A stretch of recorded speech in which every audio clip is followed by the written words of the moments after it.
Apologies if this video sounds a bit funny. I think I'm recovering from heatstroke.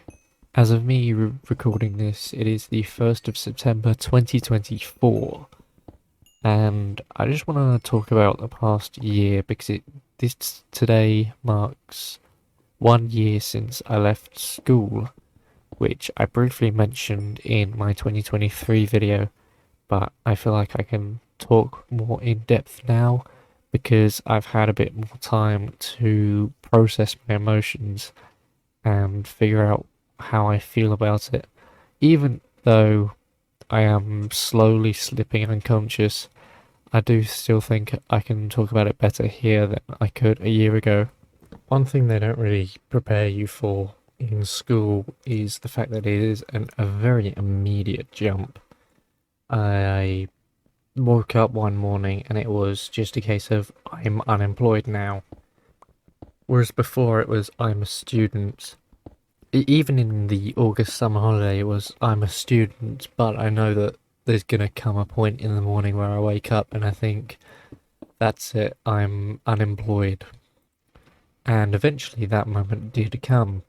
I woke up one morning and I just sort of acknowledged the fact that the summer was over and I was now on the lookout for a job instead of just, you know, instead of just this kid fresh out of school.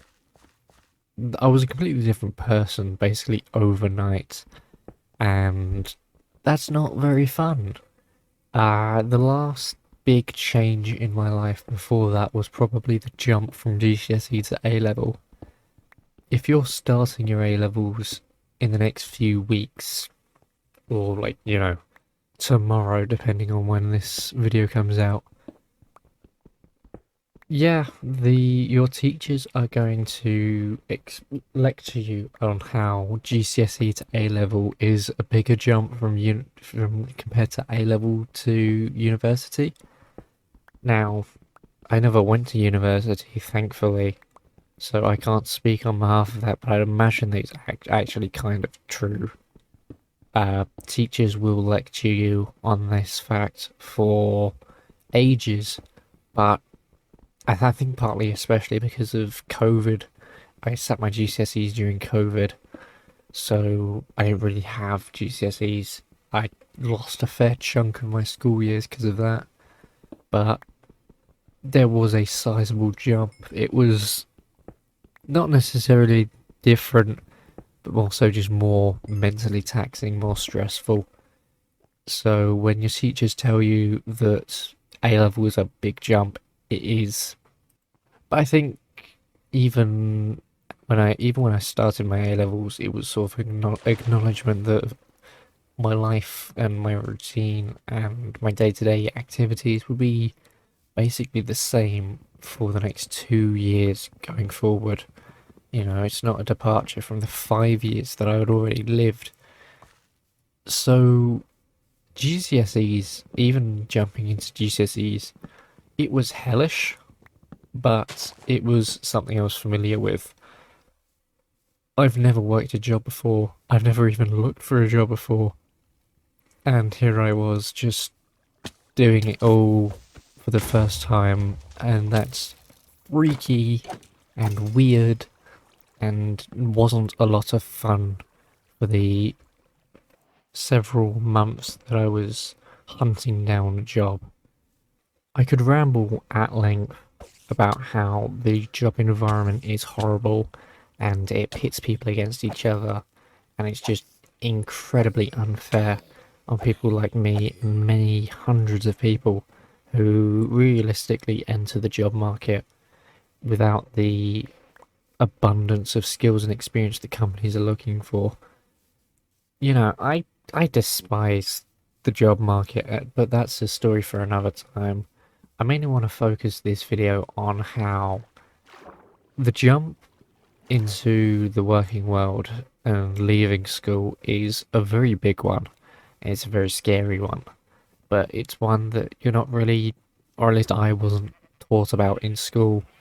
We were never really taught, how to jump from A level to the working world. I didn't even get work experience because of a screw up on someone's end, not naming names. So yeah, the jump into my school years, from my school years to my working years, it's a very big one, and it's also the first time that I've ever done it. You know, I've started a new school before, I've started new classes before, I haven't started an entirely new life. One of the things that very much did sort of shock me at first was you start to realize how much you miss the social aspect of school. And that's an aspect of school that you're not really taught, you're not really told about in school. You're told to, you know, focus on the studies.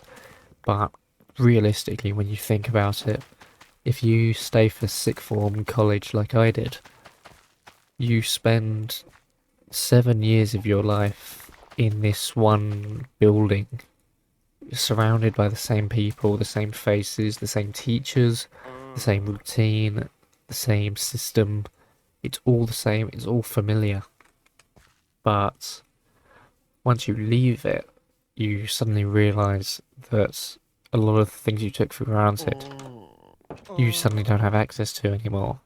In particular, you know, I've looked at old pictures of schoolwork, and I've looked at old things I've been doing. I've just sort of thought to myself, yeah, I remember being in that class, and my friends were sitting next to me during that lesson, and we were screwing about, and like we were doing the work, but we were telling stories, and cracking jokes and things, and that human aspect of school is gone.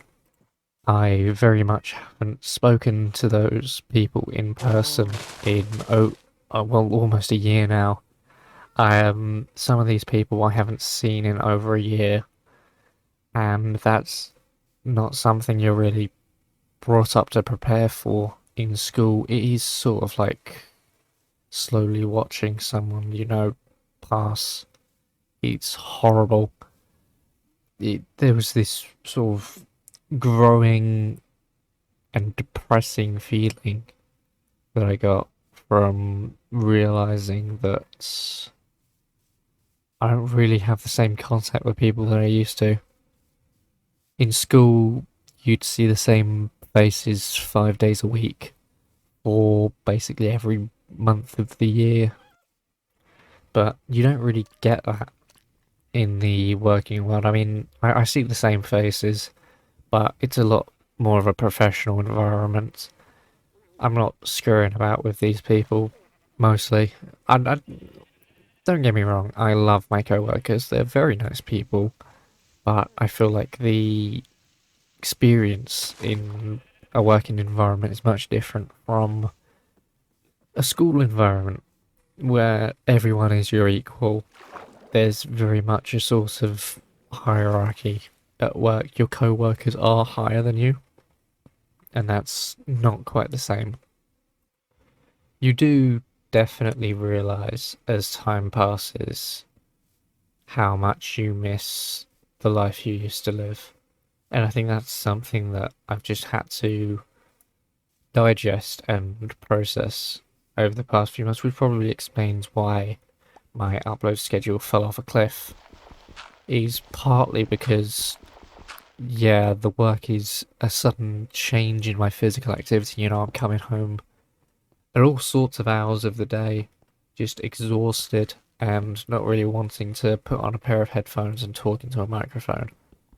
But there's also the other aspect of just feeling emotionally exhausted. Behind the scenes, a lot of the time, when I haven't been working on videos or putting something out content wise, I have been self reflecting a lot, and I've been sort of thinking about where I am in life and what I actually want to do, both with content, with work, and with social life. I've got some interesting stories and some fun little existential crises to have in the future. Now that it's September, I've really got to start planning that 2024 retrospective video like I did last year. but that's a problem for future me. It is really weird to acknowledge the fact that it's been a whole year now, over a year since I've seen some people.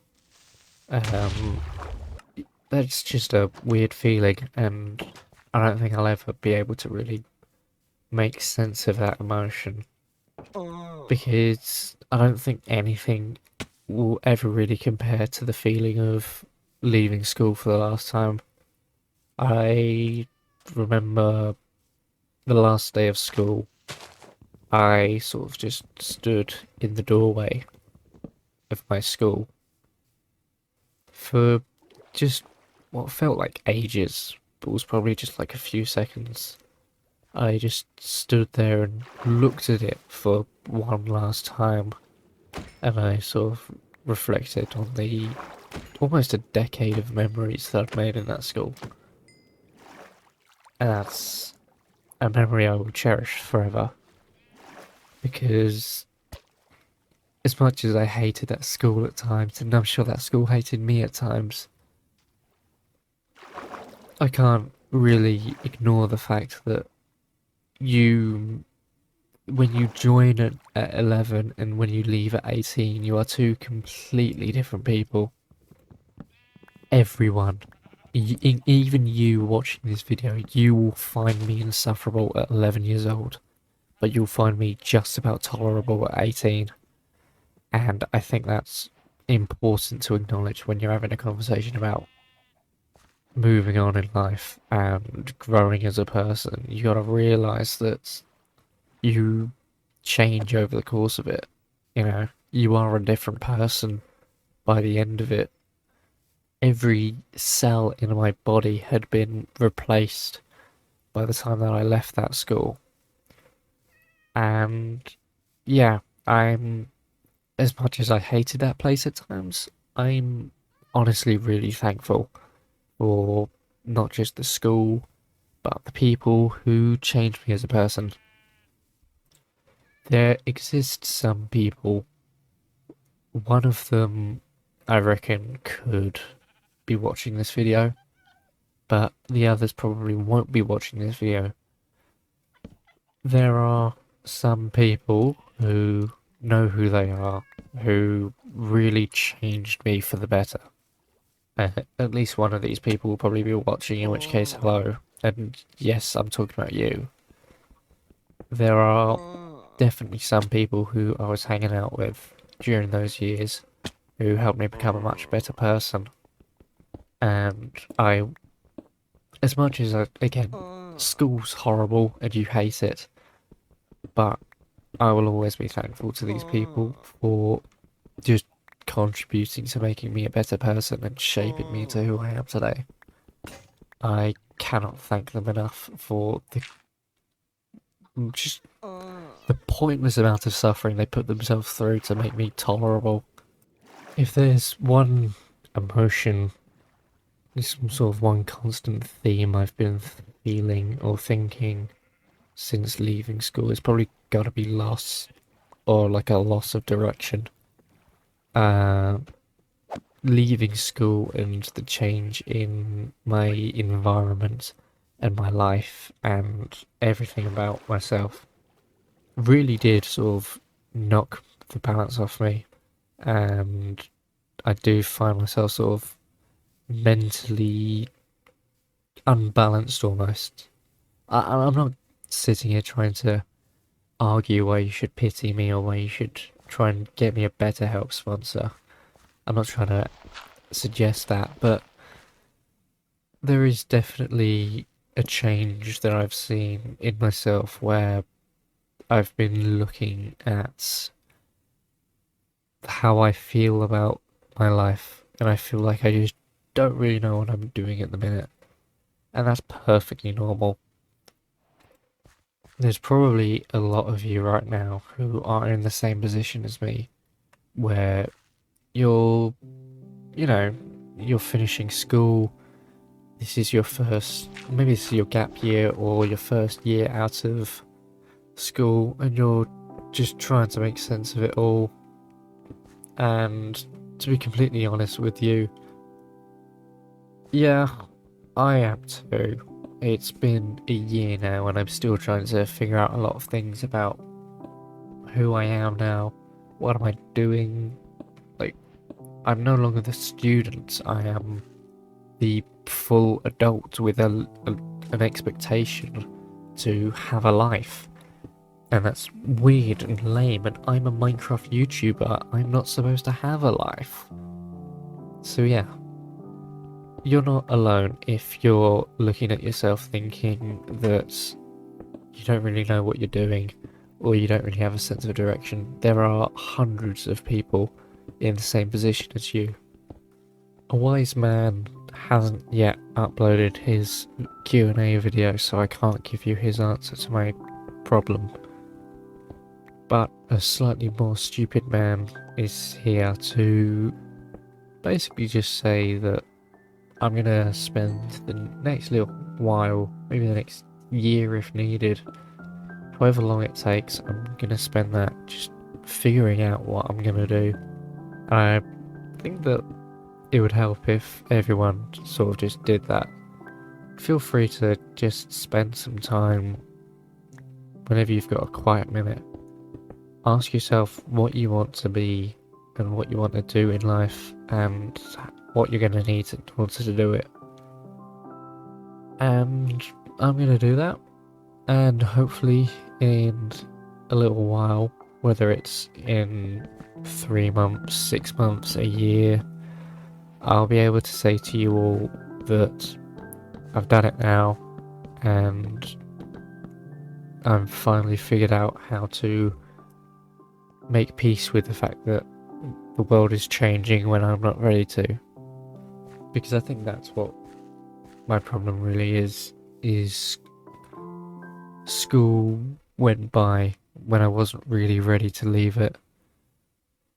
So yeah, I'm gonna spend however long it takes just piecing together what I need to do in order to find comfort, and feel free to do the same. Feel free to just spend some time adjusting your bearings and reminding yourself that you, first and foremost, are surviving, and that's what your priority should be. But if you don't have a plan for what you want to do in life, or where you want to go, or who you want to be, then that's okay, because neither do I. A lot of us don't have plans, but doesn't mean that we can't be happy at the end of the day.